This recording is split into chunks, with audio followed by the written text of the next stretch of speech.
Krishna everyone, কি অবস্থা সবার? আশা করি সকলে ভালো আছো, আমরা ভালো আছি। আজকে চলে আসলাম আমরা রাধা মাধব মন্দির চরবিন পাড়ায়, আমাদের ইসকন ময়মনসিংহ মন্দিরে। আজকে হচ্ছে ভগবানের নৌবিহার। তোমরা সকলে ভিডিওটি দেখতে থাকো এবং নৌবিহার অবশ্যই তোমরা দর্শন করো আর আমাদের পেজটি ফলো করে দাও আর কমেন্ট করো যে নেক্সট কি ধরনের ভিডিও চাও।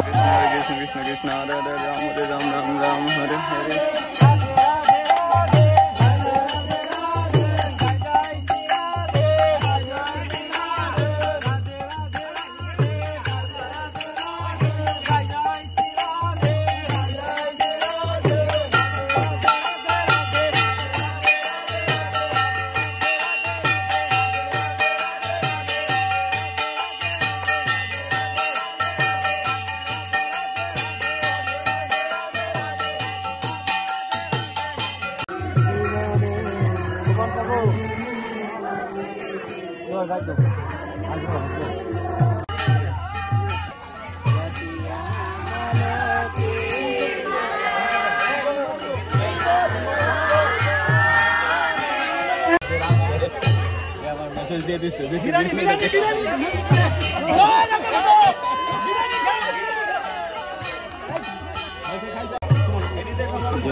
সামনে